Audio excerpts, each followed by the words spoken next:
The FAA saying it's going to take some additional steps to try and deal with it. This latest incident happened in Miami at the Miami Air Route Traffic Control Center, or TRACON. It was one controller there who is now suspended after falling asleep on the midnight shift. He was reported by another controller. According to the FAA, the preliminary review of the air traffic tapes indicates that the controller did not miss any calls from aircraft and there was no operational impact. But ironically, before the start of this shift, all controllers had been given a briefing on professionalism and the importance of reporting to work fit for duty.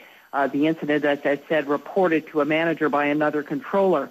Now, there have been other incidents, as you know, in Washington, Knoxville, Reno, Seattle, Lubbock.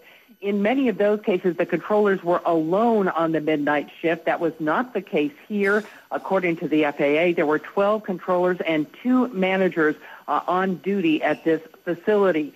The head of the FAA, Administrator Randy Babbitt, says he is taking immediate steps to deal with this.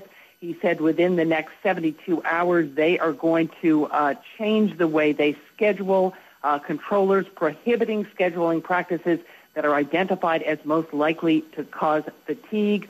But he says this is just the beginning. We will need to do more. Babbitt and the head of the National Air Traffic Controllers Union on Monday are scheduled to start a tour around the country to talk with controllers and visit various facilities to see what additional steps might be needed. Deb?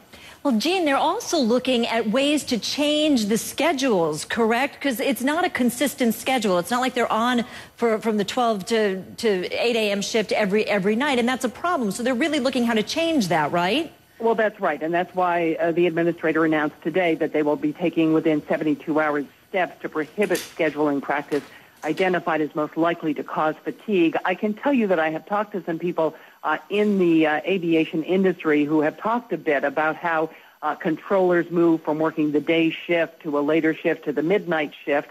And when I queried whether it wouldn't make more sense to have individuals working the same shift all week long, the people I spoke to said that research indicates that that can indeed be even more fatiguing than having a shift that moves across the schedule.